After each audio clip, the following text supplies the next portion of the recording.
Hello YouTube, Fuzz here, back with you today, and in this episode of Final Fantasy XII, we're taking on a brand new hunt known as Vyraal, and I think that's how we say it, it's V-Y-R-A-A-L. Anyway, it won't matter long because it'll be dead soon. So please do come and join me. If you enjoy watching, don't forget to hit the like button and be subscribed to my YouTube channel for more.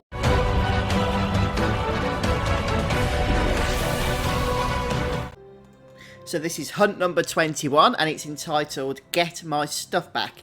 And as you can see, we need to find Vieira Wayfarer, who's located actually in the White Cat pub, which is where the notice board is in the port. And what we're going to do is just head over to the window, and this is where the petitioner is. And we're told we need to head over to the Cerobi Steppe. So we'll go ahead and accept this hunt.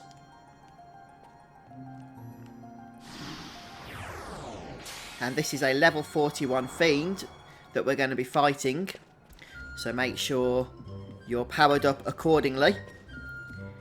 And basically, if this is your going to be your first time heading to Cerobi Steppe, which if you're following my walkthrough it very likely is, you're going to want to just head to the orange crystal in this area and then north out of the town, and that will take you into the area itself.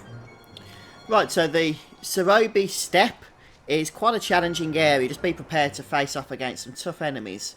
And something to note as well is that the treasure chests in this location generally will drop knots of rust unless you have the diamond armament equipped, at which point they have a 5% chance of dropping pretty awesome equipment.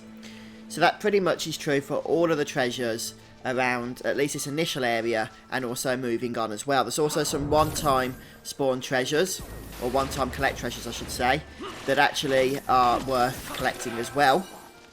They don't matter whether you're wearing diamond armament or not, you'll still get the same thing.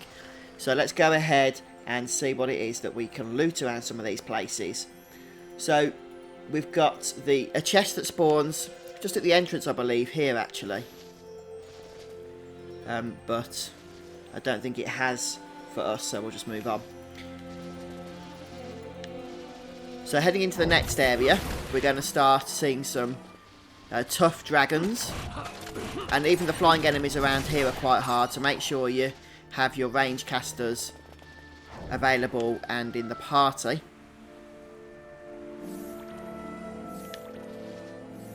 And as you can see, I haven't yet explored this area myself yet. So we're going to stay away from the hell dragons for the time being.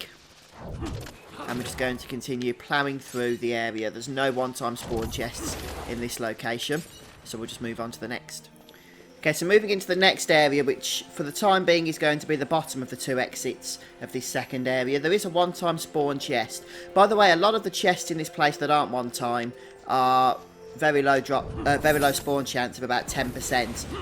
So you won't actually see a lot of chests, even though there is a lot that can spawn. So it's not really the best way to farm for some of the equipment that you can get from these places.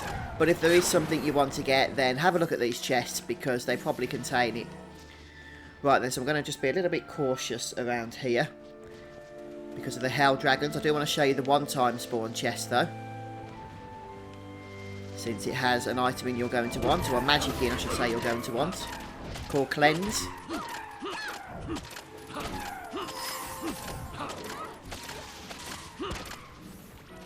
So you get nice experience from these enemies as well. So it's a good opportunity to get some farming done if you don't want to use the auto leveling methods that I've shared in the playlist. Right, so around here I believe is the spawn that I want to show you, the chest. If these enemies would stop interfering, then I'd be able to do so.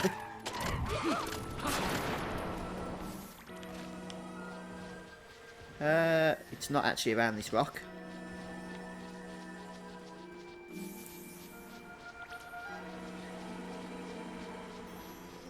I believe actually it's supposed to be around here, but I'm not seeing it right now.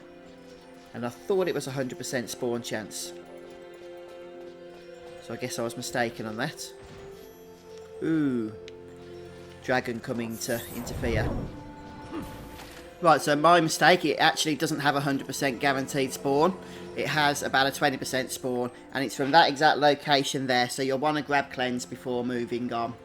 But now we're going to head over into the next area, which is just to the north, so I'll see you there. And this is the other item you definitely want to grab, which is telekinesis, which is located just in the chest that spawns here, right at the final area, part of this area. And with that done now, what we're going to do is head over to the eastern side. So we're going to head back down south here, into this section above the save point, and then over to the east where the fiend, the mark, hangs out. Once you enter the correct area, the NPC will join you, just as promised, which is this area here. You can see in relation to the save point and the entrance to the zone itself. So this is where the fiend itself, the mark, is located. And we're just going to move around the area. Whoa! There it is, and that thing is huge. So what we're going to do for a moment, because we're going to get absolutely obliterated if we don't, is just turn on Fran's buffing gambits. And hopefully... yeah, no, on. We'll survive this onslaught. So get this thing blinded as soon as possible and slowed, because this is going to hurt regardless of blind. And then you want to lay on as much damage as possible, obviously, and keep that decoy on your main tank. And the reason I've been using Bash is because of the flying enemies around this zone, although I probably could have switched to a nice shield user for this fight. And then it decides to run away at the last moment, which means that obviously we have to go chasing. But it comes back, so no, we don't. It decides, no, I ain't going to run away, I'm going to come back and die like a Vyraal that I am. But ultimately, blind and silence make this fight a lot easier than it otherwise would be. And you get your 22 LP along with the rucksack. Vyraal has been vanquished. How wonderful. And then Vyra Wayfarer is already here. And then she says to visit her in the White Cap.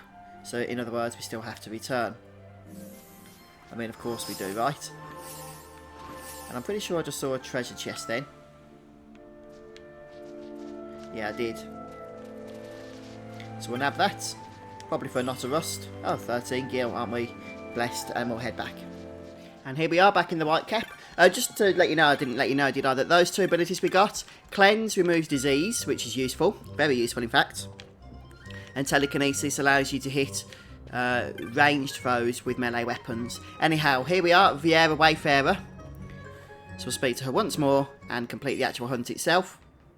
We'll get a halberd and an Aegis shield for our trouble. And that's it. That brings us to the end of this particular hunt.